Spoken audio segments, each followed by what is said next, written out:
Welcome to the History of European Theatre podcast, and thanks for joining me on this journey through millennia of theatrical history. Episode 115, Dionysus and Xanthias, the first double act.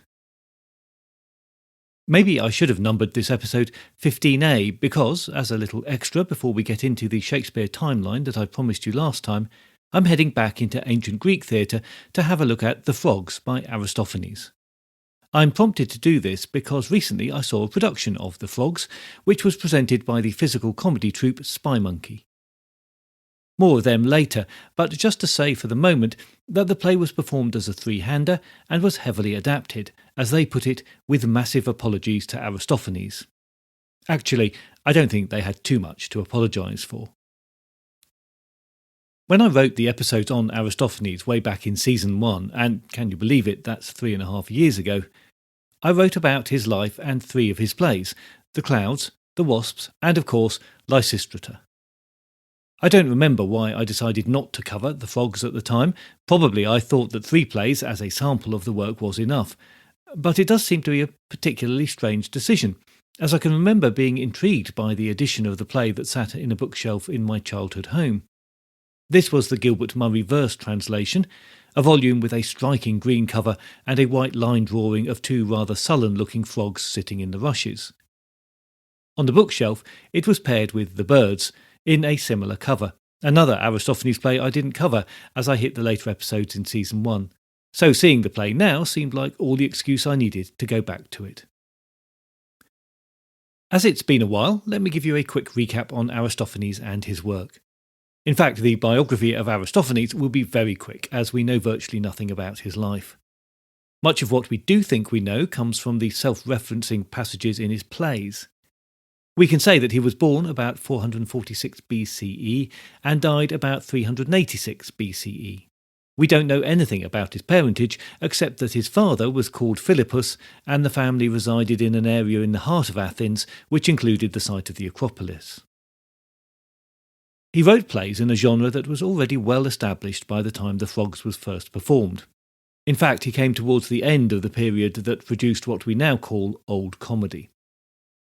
It was only about 50 years after his death that the nature of comedy changed with a generational change in tastes and became the now virtually unknown, apart from fragments, Middle Comedy.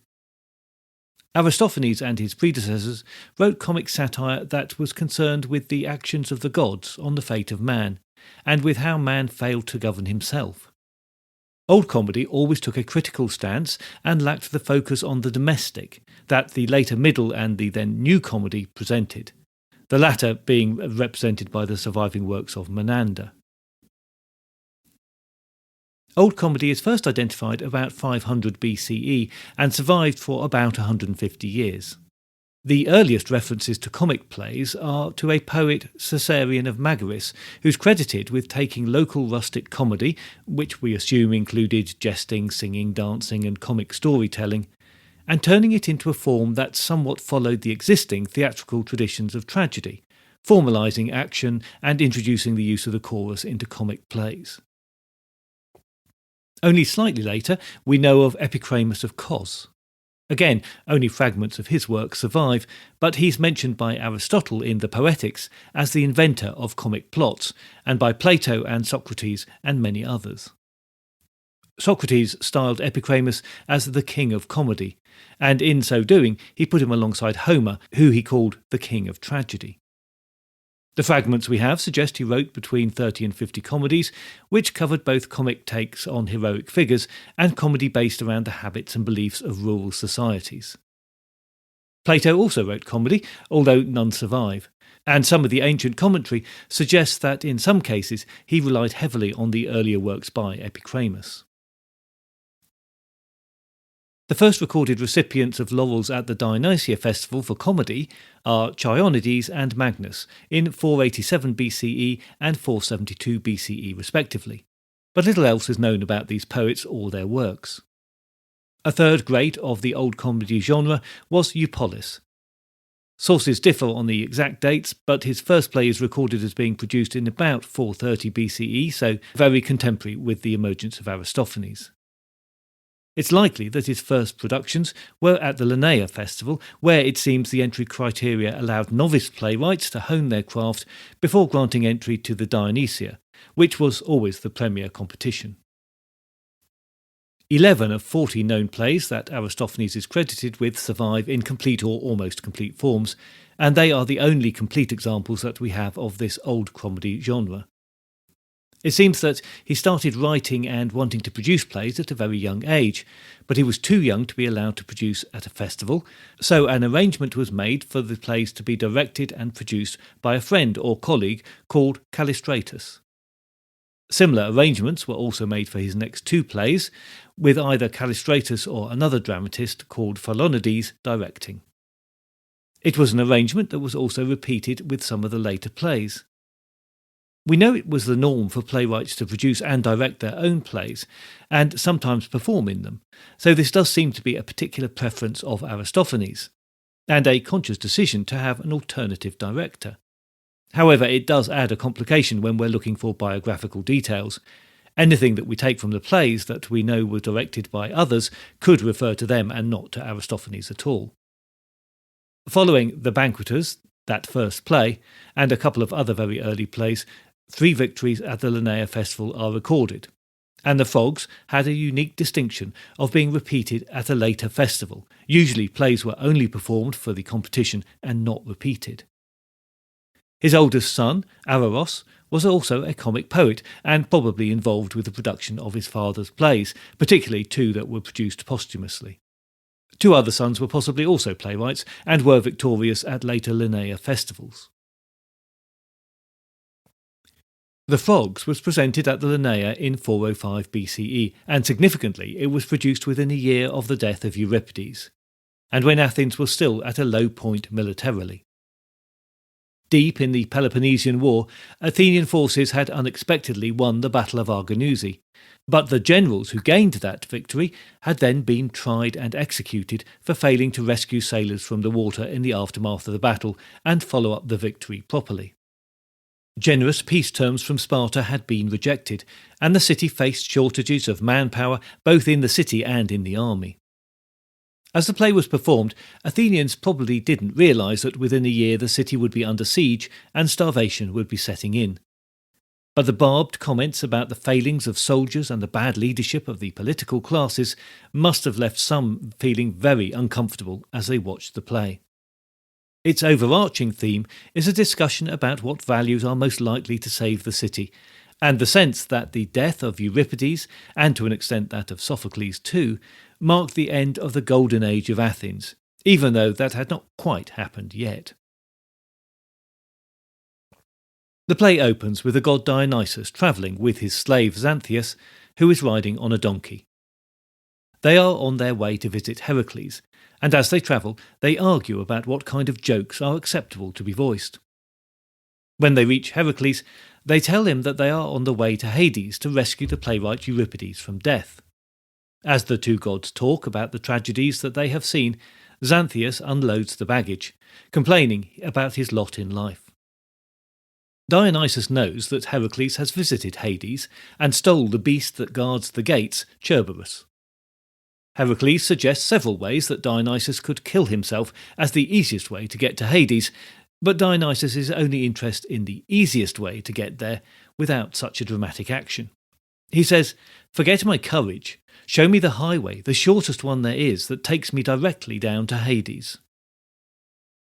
Heracles smirks at the idea of the courage of Dionysus, but he relents and eventually describes a route that will take him there without killing himself. He describes how, when they arrive at a river of mud and excrement in which people who have done terrible things are submerged, they will hear pipes and see a beautiful light and a procession of the initiates of the Eleusinian mysteries, who will tell them everything that they need to know. The journey continues, with Xanthias suggesting that they find a dead person to carry the baggage. But when they do, Dionysus refuses to pay the fee he demands. They trudge on, and eventually arrive at the gates of Hades, where Charon the ferryman meets them. He refuses to take Xanthias as he didn't fight at the Battle of Arginusi. Dionysus gets into the boat while instructing Xanthias to walk the long way around the lake, Then, much to his consternation, Charon hands him the oar, expecting him to row. As they travel across the lake, a chorus of frogs sing, or rather croak, their chant, which irritates Dionysus, as it is too fast for his rowing speed. He pleads with them to stop, finding their croaky chorus too grating, but they reply, "Ah no, loud and louder our chant must flow. Sing if ever ye sang of yore, when in sunny and glorious days, through the rushes and marsh flags springing, on we swept, in the joys of singing myriad diving roundelays. Or when fleeing the storm, we went down to the depths, and our choral song wildly raised on a loud and long bubble-bursting accompaniment." The noise spurs Dionysus to row hard, and they soon arrive at the lake shore. Charon announces their arrival at the far shore of the lake, and Dionysus is reunited with Xanthias. They have arrived at the river of mud and excrement. Peering into the darkness of Hades, Xanthias is convinced that he sees changing shapes in the gloom, which leads to Dionysus becoming afraid that they are about to encounter Empusa, the shape-shifting demon. As Dionysus cowers behind his slave, he is convinced that he sees the shapeshifter changing before his eyes, becoming various beasts and then into a woman. But we are left wondering if this is in fact just a joke by Xanthias, happy to get one over on his master. As the spectre apparently vanishes, they hear charming flute music, and the chorus enter, performing as the initiates of the Eleusinian mysteries. As the chorus invoke their divine mysteries, Dionysus tells Xanthias they should keep entirely quiet and find out more. The chorus sings and dances a couple of verses, praying for a light to guide them on their way in their dance of rejuvenation. The chorus leader comes forward, chanting a proclamation, instructing wrongdoers and outsiders to depart. Dionysus and Xanthias join in, dancing and exchanging sung verses with the chorus, whose song praises Athena as protector of Athens and pokes fun at some of the current city leaders. When Dionysus requests directions to the palace in Hades, where Pluto and Persephone reside, the chorus point out that it is already close by. As the chorus exit, Dionysus knocks on the door, claiming to be Heracles. Fooled by his disguise, the doorkeeper assaults Dionysus as Heracles, still angry that he stole Cerberus. Terrified, Dionysus instructs Xanthias to change places with him. They swap the disguise. A slave comes out and, fooled by the disguise, embraces Xanthias as Heracles, telling him that the goddess has prepared a feast and dancing virgins for him. Dionysus quickly demands the cloak of Heracles back from Xanthias. The chorus compare Dionysus to politicians who switch sides for little reason. An innkeeper enters and, recognising Heracles, accuses the disguised Dionysus of not paying a bill for food and drink at the time of his last visit. In the face of threatened violence, Dionysus and Xanthias once again switch the disguise. When the doorkeeper returns with assistance to punish Heracles, Xanthias offers Dionysus as his slave to be punished in his place. But as the men set on Dionysus, he reveals the nature of the disguise that they have both been sharing. Both men are whipped and taken into Hades for judgment, where Xanthias hears Aeschylus and Euripides arguing. A slave explains that since arriving in Hades, Euripides has challenged Aeschylus for his position as the greatest tragedian, and a contest is about to be staged to decide the matter. A pair of scales will be used to weigh their words, with the weightier of the two winning. A shocked Xanthias asks who could possibly be qualified to preside over such a contest, only to discover that Dionysus has already been chosen by Pluto to do exactly that. The chorus introduce the contest, and Euripides and Aeschylus enter mid-argument. After an exchange of insults, the two poets are encouraged to offer prayers to the gods, before the chorus leader extols them to offer up samples of their best work, and to be full of wit, straight to the point, and avoid repeating clichés. Euripides accuses Aeschylus of using too many words that people don't understand, and too many pauses, claiming he simplified tragedy, making it democratic and accessible. Aeschylus defends his work by claiming that it inspired bravery in those who were about to go to war and showed citizens the way to live a good life. The arguments continue, with the chorus encouraging the poets to fight hard. They quote their own work and then each other's, with Dionysus torn between which is best. The poets double down on their efforts with critical comments about each other's work and insults. Euripides shows that he can condense all of Aeschylus' songs into one, and Aeschylus mocks how Euripides combined low and highbrow materials. They speak their words into the scales, and over 3 comparisons Aeschylus wins every time, because his words deal with weightier matters. As Aeschylus gloats over his win, Dionysus still cannot formally pick a winner, as both men are his friend.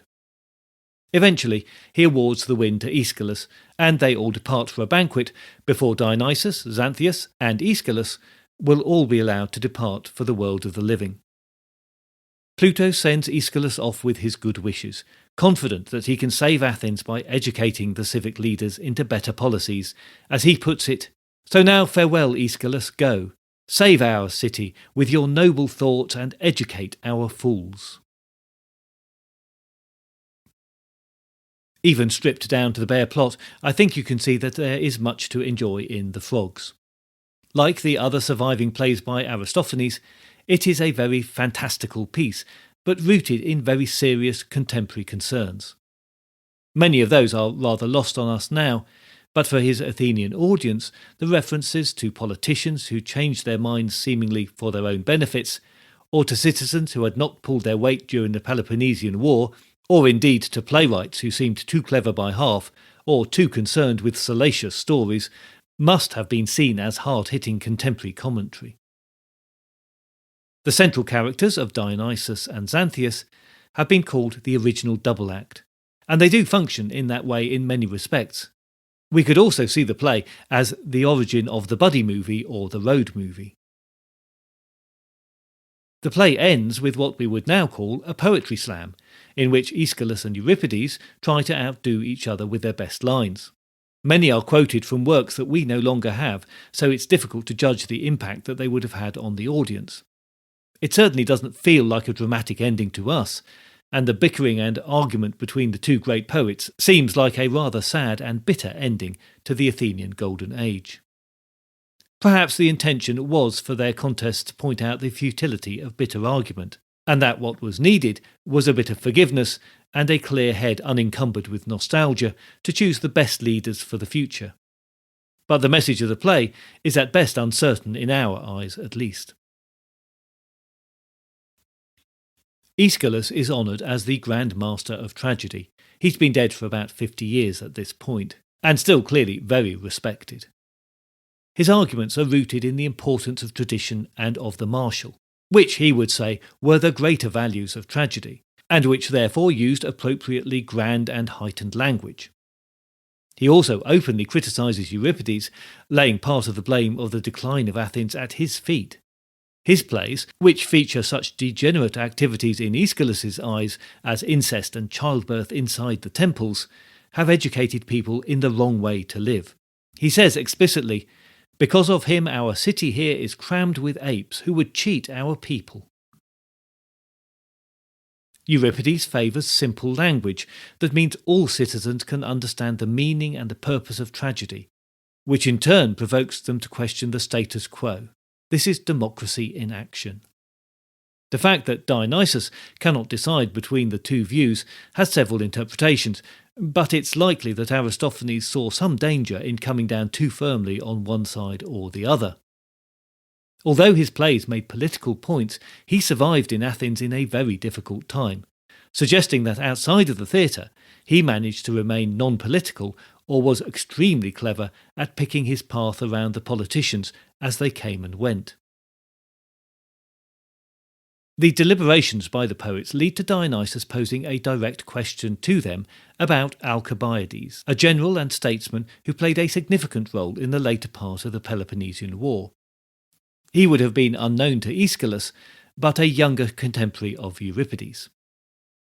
Both poets give cryptic answers, and it's difficult to say if the play is pro or anti Alcibiades, which of course might have been entirely intentional by Aristophanes if he wanted simply to spark the debate and perhaps keep himself safe. As far as the conduct of the war goes, Euripides seems to be in favour of a change of tactics if those currently being employed do not benefit the city, whereas Aeschylus seems to favour a return to the military policies of Pericles, the early and successful leader of the war effort. Whatever the answer for the play, and whether that refers to the war, to the city, to theatrical tragedy, or to Aristophanes' view on Aeschylus and Euripides in particular, the seemingly arbitrary nature of the judgments of Dionysus remains unsatisfying. More happily, the play is concerned with theatre itself, poetry and theatricality. The idea that a poet is worthy of recovering from Hades makes a bold statement about the power and importance of plays and the theatre. It's clear from the start that Dionysus believes that recovering Euripides will save Athens from its current dire predicament. Performed in the context of a festival held to honour the gods, and with the poetry competition held within the play mirroring those held as part of the festival, Aristophanes puts theatrical art right at the centre of discussions about how Athenians should behave and praise the gods and plead with them. The play is also concerned with the crossing of boundaries. Boundaries between life and death, obviously, but also between what is mortal and what belongs to the gods, and within which the division between the sacred and the profane, and reality and fantasy, to which end Dionysus displays some very human failings which, at times, produce some of the best comedic moments of the play. The fantastical journey to Hades is full of practical concerns, like describing the route, finding the right paths, looking for signposts, and the weight of the necessary baggage for such a trip, a concern for Xanthias at least. Dionysus shows his human side, and is the butt of many jokes. He cowers in fear on more than one occasion, when Xanthias shows himself to be the braver of the two travellers. It's at this point, and this is an example of how low the humour could get in Greek plays, that the god loses control of his anal nerve, only to return to the stage full of pride for himself for having been able to clean himself up without assistance. The close of the play is the last and perhaps greatest crossover of a boundary, when the chorus speak directly to the audience, referencing current Athenian leaders and reminding all of us that this is not just a performance, but a communal religious act in praise of the gods. Earlier, I framed the play as a double act, but it's not a clear-cut straight man, funny man act. Dionysus and Xanthias switch between these roles quite freely throughout. Xanthias is clever and good-natured when not being set upon by his master, whose faults he's quick to point out. The fact he has avoided military service is mentioned more than once, so there's an air of cowardice about him, and although he is more fundamentally honest than many slave characters who followed in the theatre, clearly he is a prototype for the cunning slave character that was to become such a feature of later Greek comedy and then Roman comedy. In this play, his master, although sometimes shown as a fool and a coward, is a very mild version of the god. As the god of theatre and wine, ritual pleasure and sacred ecstasy, his portrayal could go more or less in any direction. Think of the havoc caused by the same god who inspires madness and death in the Bacchae. Compared with him, this version of Dionysus is very mild-mannered indeed. Heracles and Xanthias show no fear of him, with Heracles treating him as a bit of a joke, almost contemptuously. But as the god of theatre, he is the right judge for the competition. He quotes freely from canonical works and speaks with knowledge and authority about them. Most importantly, his intentions are good. His aim in returning Euripides from Hades is to return Athens to its golden age and save the city. And I can't leave this short analysis without mention of the frogs of the chorus. In fact, they only have one chant as Dionysus and the ferryman row across the lake into Hades, and the chorus spend more time later in the play as the Eleusinian initiates. But perhaps that wasn't quite such a catchy title, and the melancholy of the frog chorus certainly catches the mood of the play's serious side. The interpretation of the frog's croaky call, represented in the translated Greek as brekekekeks koax koax, has become iconic in theatre and literature, turning up in works as diverse as Finnegan's Wake, Stephen Sondheim's 1974 musical adaptation of the play, and in Aldous Huxley and Gilbert and Sullivan too. And what does a modern interpretation of the play look like? Spymonkey cleverly wove their own story into that of the play. They used to be a quartet, but through departures to better places, as they put it, one death and one better offer in Las Vegas, they are now a double act. So the play called to them. In this production, all other parts are played by one other actress, who wore a Heracles nude bodysuit with real verve. Spymonkey's style is physical comedy, and there was plenty of that, but also verbal sparring and some very meta-theatrical jokes, with, at one point, Dionysus and Xanthias getting caught in a scene between the scenes, playing their real-life selves, preparing for the challenge of the play. There were plenty of verbal gags too, with Xanthias riffing on a memorable string of donkey-ass jokes, and even slipping into the Euripides-Eumenides joke to a collective groan from the audience. And if you don't know exactly what that one is, just look up Euripides-Eumenides on the internet. The frog chorus were unmissable in bright green capes, and there was plenty of use of other monster costumes, and a manually propelled revolve stage which was effectively used to give the sense of travel. Understandably, the Athenian politics and the awkward poetry slam ending are acknowledged and then sidestepped. In this case, the ending employed a giant puppet frog. At times it was perhaps a little too madcap and lost its way a bit, but once again, it was proved that Greek comedy, when suitably adapted for our time, can be very funny. Perhaps of all the Aristophanes comedies, with the exception of the timeless Lysistrata, The Frogs is the most adaptable to the modern stage, because it is the most theatrical and fantastical. Comic political commentary has to be brought up to date or avoided, and some of the questions it poses are not so easily translatable, as is, for example, the battle of the sexes played out in Lysistrata. But presented with adaptations to a knowledgeable theatre audience, we can find much to enjoy. Next time it's back to Shakespeare, with the promised overview of the chronology of his life and plays. In the meantime, please join the Facebook page or group, or find the podcast on Instagram or X, just to keep up to date with new episodes and other theatre-related stuff. If you do feel able to help out with the costs of running the podcast, then please head over to Patreon, where you will find additional content for a small monthly fee or a one-off donation. You can find all the details of ways to support the podcast at the website, which is www.thehistoryofeuropeantheatre.com. I look forward to your company next time, but if you do have any comments or concerns in the meantime, you can contact me by email at thoetp@gmail.com or via X at thoetp.